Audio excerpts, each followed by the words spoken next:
Good afternoon, नमस्कार, बहुत बहुत स्वागत है। मैं हूं अमित सिंह, आप देख रहे हैं आफ्टरनून प्राइम टाइम। दोपहर के 1 बज चुके हैं और समझिए आज जिस विषय पर हम बात करने जा रहे हैं बहुत गंभीर मसला है।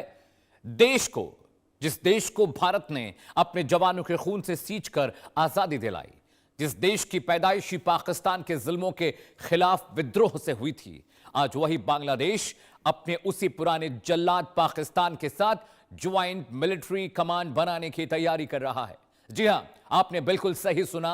पाकिस्तान ने बांग्लादेश के सामने एक संयुक्त सैन्य कमान बनाने का बेहद खतरनाक और सनसनीखेज प्रस्ताव रखा है। एक बेहद खुफिया और चौंकाने वाली रिपोर्ट के मुताबिक जून के आखिरी हफ्ते में ढाका कैंटोनमेंट के भीतर एक ऐसी बैठक हुई जिसने दक्षिण एशिया के सैन्य संतुलन को हिलाकर रख दिया है। पाकिस्तान के उच्चायुक्त इमरान हैदर के नेतृत्व में उच्च स्तरीय प्रतिनिधि मंडल ने बांग्लादेश के प्रधानमंत्री के रक्षा सलाहकार ब्रिगेडियर जनरल शमसुल इस्लाम के दफ्तर में बैठकर इस रणनीतिक खाके को खींचा है। पाकिस्तान इसके लिए क्षेत्रीय हित का बहाना बना रहा है, लेकिन इसका असली मकसद सिर्फ और सिर्फ भारत को घेरना है। सबसे डराने वाली बात यह है कि पूरी साजिश भारत के सिलीगुड़ी कॉरिडोर के बिल्कुल करीब रची जा रही है। अगर बांग्लादेश ने पाकिस्तान के इस आत्मघाती प्रस्ताव पर मुहर लगा दी तो भारत के लिए 3 फ्रंट वॉर यानी 3 मोर्चों पर एक साथ युद्ध करने का खतरा महज आशंका नहीं रह जाएगी, बल्कि एक कड़वी और खौफनाक हकीकत बन जाएगी। दर्शकों, अगले आधे घंटे लगातार खास मेहमान मेरे साथ जुड़ेंगे, लेकिन पाकिस्तान ने जो कुछ किया है और जो कुछ करने की फिराक में है, सबसे पहले वो आपको बता दें। इंडिया न्यूज के सवाल, पाकिस्तान का जो नया दाव है कैसे भारत के लिए खतरनाक हो सकता है। जी हां, सवाल नंबर 1 आपकी स्क्रीन पर। पाकिस्तान और बांग्लादेश की बढ़ती नजदीकियों का असली मकसद क्या है? क्यों पाकिस्तान बांग्लादेश को फुसला रहा है? जी हां, भारत को घेरने के लिए। सवाल नंबर 2, भारत को घेरने के लिए क्या पाकिस्तान बांग्लादेश को अपना मोहरा यानी प्रॉक्सी बना रहा है, जैसे हूती, हिजबुल्ला, ईरान के और बाकी देशों के प्रॉक्सी हैं? आखिर पाकिस्तान को संयुक्त सैन्य कमान की जरूरत अभी क्यों पड़ी? अब से पहले भी बात हो सकती थी, लेकिन अभी जरूरत क्यों पड़ी? ऑपरेशन सिंदूर के बाद ही क्यों? क्या पूर्वी सीमा पर जानबूझकर तनाव बढ़ाया जा रहा है? यह पाकिस्तान की सोची समझी साजिश है जिसके जरिए वो भारत को घेरने की कोशिश कर रहा है। क्या पाकिस्तान की इस खतरनाक चाल के पीछे चीन का दिमाग तो नहीं है? यह विश्लेषण का विषय है दर्शकों, इस पर बात करेंगे, लेकिन खतरे की घंटी, खतरे के दस्तक भारत के लिए है। पूरी खबर क्या है जरा पॉइंटर के जरिए मैं आपको समझा दूं, उसके बाद मैं आगे बढ़ूंगा। जी हां, आपकी स्क्रीन पर ग्राफिक्स है। पॉइंटर नंबर 1, पाक का बांग्लादेश को संयुक्त मिलिट्री कमांड बनाने का प्रस्ताव आया है। यह कितना खतरनाक प्रस्ताव है मैं आगे बताऊंगा। पॉइंट नंबर 2, 4 सदस्यीय पाक प्रतिनिधिमंडल की बांग्लादेशी अधिकारियों के साथ एक खुफिया बैठक, खुफिया मुलाकात हुई है। पॉइंट नंबर 3, पाकिस्तान की तरफ से क्षेत्रीय हित का हवाला दिया गया इस सेंट्रल कमांड के गठन को लेकर। पॉइंट नंबर 4 आपकी स्क्रीन पर। 28 जून को ढाका कैंटोनमेंट के डिफेंस एडवाइजर दफ्तर में यह बैठक हुई, जहां पर पाकिस्तान के प्रतिनिधिमंडल भी पहुंचे हुए थे। पॉइंट नंबर 5, बांग्लादेश में पाकिस्तान के उच्चायुक्त इमरान हैदर के नेतृत्व में एक बैठक हुई। उस बैठक में क्या कुछ हुआ? बांग्लादेश के प्रधानमंत्री के रक्षा सलाहकार retired brigadier general doctor MKM Shamsul बैठक में शामिल हुए और वहां पर पाकिस्तान बांग्लादेश के बीच एक संयुक्त कमांड बनाने की बात हो रही है और हवाला दिया जा रहा है सुरक्षा का। डिफेंस डिप्लोमेसी या दबाव की नीति है, यह आपको मैं समझाऊंगा। ज्वाइंट मिलिट्री कमांड का सच क्या है, आखिर ये क्यों बनाया जा रहा है, इसके पीछे मंशा क्या है पाकिस्तान की, यह आपको बताने और समझाने जा रहे हैं। दर्शकों समझिए, ग्राफिक के जरिए मैं आपको बताऊंगा। 2 या अधिक देशों की सेनाएं एक साथ जब जुड़ती हैं तो उसे सेंट्रल कमांड कहा जाता है। जी हां, पॉइंट नंबर 2, सभी सेनाएं मिलकर एक साझा कमान के तहत काम करती हैं। एक सेंट्रल कमांड होता है और दोनों देशों की सेनाओं को सेंट्रल कमांडिंग की जाती है। एक कमांड दो देशों को माननी पड़ती है।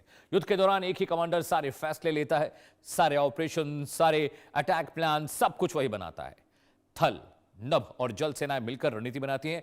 एयरफोर्स, आर्मी और नेवी मिलकर उस सेंट्रल कमांड को फॉलो करती हैं। जी हां, दोनों देश खुफिया जानकारी आपस में शेयर करते हैं। इंफॉर्मेशन शेयरिंग, इंटेल शेयरिंग इसका बहुत अहम हिस्सा है।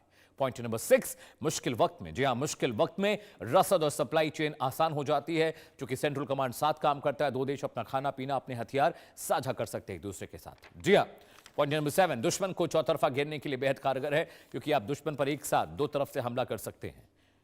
पॉइंट नंबर 8, इससे देशों की मारक क्षमता कई गुना बढ़ जाती है। 2 देशों के हथियार, 2 देशों की सेनाएं, 2 देशों की नेवी, आर्मी, एयरफोर्स, ये सब मिलकर अपने दुश्मन के खिलाफ लड़ाई लड़ते हैं। जी हां, और बांग्लादेश, पाकिस्तान कुछ ऐसा ही करने की फिराक में है। साजिश का जाल कैसे बुना गया, क्यों बुना गया, अब जरा इसके पीछे का बैकग्राउंडर भी जान लीजिए दर्शकों, बहुत इंपॉर्टेंट है वो भी समझना आपके लिए। जी हां, इस संयुक्त सैन्य कमान का सबसे घातक, सबसे खतरनाक असर भारत के सिलीगुड़ी कॉरिडोर पर पड़ने वाला है। कैसे, मैं आपको बताऊंगा। जी हां, पॉइंटर ग्राफिक्स आपके स्क्रीन पर आने जा रहे हैं। सिलीगुड़ी जो कॉरिडोर है वहां पर दिक्कत है, क्योंकि भौगोलिक रूप से बेहद संवेदनशील इस इलाके को भारत की गर्दन यानी चिकन नेक कहा जाता है। बांग्लादेश की सीमा पर इस पतले गलियारे के बेहद करीब से गुजरती है। अगर पाकिस्तान बांग्लादेश की धरती का इस्तेमाल अपनी सैन्य गतिविधियों या खुफिया नेटवर्क के लिए करने में कामयाब हो जाता है तो भारत के पूर्वोत्तर राज्यों का संपर्क मुख्य भूमि से कटना दुश्मन के लिए बेहद आसान हो जाएगा। ये ढांचागत सुरक्षा सहयोग सीधे और तौर पर भारत की संप्रभुता को चुनौती देती है। कैसे, अब जरा ग्राफिक के जरिए मैं आपको वो समझा देता हूं चिकन नेक पर क्या खतरा है। जी हां, देखिए, सिलीगुड़ी कॉरिडोर चौड़ाई महज 22 किलोमीटर है। पूर्वोत्तर की सुरक्षा, पूर्वोत्तर के 8 राज्यों को, यही जो कॉरिडोर है नॉर्थ ईस्ट के सभी राज्यों को भारत से जोड़ता है, दिल्ली से जोड़ता है। अगर चिकन नेक पर कोई हर्डल आता है, चिकन नेक अगर बंद हो जाता है तो जो नॉर्थ ईस्ट का पूरा कनेक्शन है उससे भारत कट जाएगा। और अगर नॉर्थ ईस्ट से भारत कनेक्शन कट गया तो चाइना पाकिस्तान के लिए वहां पर कब्जा करने की रणनीति, वहां पर अटैक करने की रणनीति, सीमा से छेड़छाड़ करने की रणनीति ज्यादा कामयाब हो सकती है। और इसी चिकन नेक को कमजोर करने की कोशिश में चाइना ड्रैगन है, क्योंकि जो आप जब नॉर्थ ईस्ट का मैप देखेंगे, आप जब देखेंगे तो वहां पर बहुत करीब है चाइना का बॉर्डर भी नॉर्थ ईस्ट के साथ। इसलिए दर्शकों, जी हां, पाकिस्तान और चीन की जो चालबाजी है, ये पूरा खेल क्या है, क्या प्लान बना रहा है पाकिस्तान भारत के खिलाफ बांग्लादेश के साथ मिलकर, दर्शकों वो भी आपके लिए जानना बेहद जरूरी है। प्लान नंबर 1, भारत के प्रभाव को बांग्लादेश में कम करना चाहता है पाकिस्तान। ये बहुत क्रूशियल इंफॉर्मेशन है दर्शकों, ध्यान से सुनिएगा। प्लान नंबर 2, भारत के खिलाफ पश्चिम के साथ साथ पूर्वी मोर्चों पर भी पैर जमाना चाहता है पाकिस्तान, क्योंकि पश्चिम में पाकिस्तान है, पूर्व में बांग्लादेश है, तो दोनों तरफ से भारत को घेरने की कोशिश हो रही है। प्लान नंबर 3, बांग्लादेश को कर्ज के जाल में फंसाकर भारत की घेरेबंदी करने में जुटा हुआ है चीन। जैसे उसने पाकिस्तान को अपना मोहरा बनाया, अब वो चाइना अब बांग्लादेश को भी अपनी कठपुतली बनाना चाहता है। जी हां, पाक के साथ बांग्लादेश की तिकड़ी जो हुई है, ये तिकड़ी कितनी खतरनाक है, एक मैप के जरिए मैं आपको बताऊंगा। दर्शकों देखिए, बांग्लादेश के साथ सेंट्रल कमांड बनाने की बात पाकिस्तान करता है। ईस्टर्न पार्ट ऑफ इंडिया है ये, बांग्लादेश का बॉर्डर। पश्चिम में पाकिस्तान हमारे साथ ऑलरेडी टसल में, दिक्कत में है। ये दूसरा वाला हिस्सा है जो पश्चिमी पाकिस्तान का है। इधर आइए, ये है अक्साई चीन का इलाका, ये चाइना का इलाका है। चिकन नेक यहां पर है, ये जो पूरा इलाका है ये नॉर्थ ईस्ट, इधर पूरा नॉर्थ ईस्ट ऊपर है, नॉर्थ ईस्ट को यहाँ चिकन नेक है वो जोड़ता है। ये चिकन नेक यहाँ पर है जो पूरे नॉर्थ ईस्ट को जोड़ता है। तो बांग्लादेश यहाँ डिस्टर्ब करेगा, चाइना यहाँ से डिस्टर्ब करेगा और पाकिस्तान यहाँ से डिस्टर्ब करेगा। यही एक मुश्किल वक्त है और भारतीय सेना पर सुरक्षा का दबाव बढ़ेगा, क्योंकि उसको अपने वेस्टर्न कमांड को भी सिक्योर करना है, ईस्टर्न फ्रंट को भी सिक्योर करना है और चाइना के साथ लेह लद्दाख वाला जो इलाका है, सियाचिन वाला जो इलाका है, वहां पर भी सुरक्षा करनी है। तो पश्चिमी सीमा पाकिस्तान के साथ करीब 3200 किलोमीटर की एलओसी है, लाइन ऑफ कंट्रोल जिसको हम कहते हैं दर्शकों, वो भी एक बहुत बड़ा चैलेंज है भारत के लिए, उसको भी डिफेंड करने के लिए। दूसरा मोर्चा उत्तरी सीमा पर चीन के साथ करीब 3488 किलोमीटर की लाइन ऑफ एक्चुअल कंट्रोल है जो यहां पर है दर्शकों। ये लाइन ऑफ एक्चुअल कंट्रोल यहां पर है, ये एलओसी है, यहां पर ये एलओसी है, ये लाइन ऑफ एक्चुअल कंट्रोल है। जी हां, और पूरी सीमा पर बांग्लादेश के साथ करीब 4000 किलोमीटर की लंबी बॉर्डर, ये जो बॉर्डर इलाका है करीब 4000 किलोमीटर का है जो हम बांग्लादेश के साथ शेयर करते हैं। तो हमारे लिए 3 फ्रंट वॉर की सिचुएशन यहां पर बन रही है। 2 खास मेहमान मेरे साथ जुड़ रहे हैं, major general Sudhakar, defence expert हैं, बहुत बहुत स्वागत है सर आपका। श्रुति दास गुप्ता जी भी मेरे साथ जुड़ रहे हैं, विदेशी मामलों की जानकार हैं, आपका भी बहुत बहुत स्वागत है। जनरल साहब, सबसे पहले मैं आपके पास आ रहा हूं।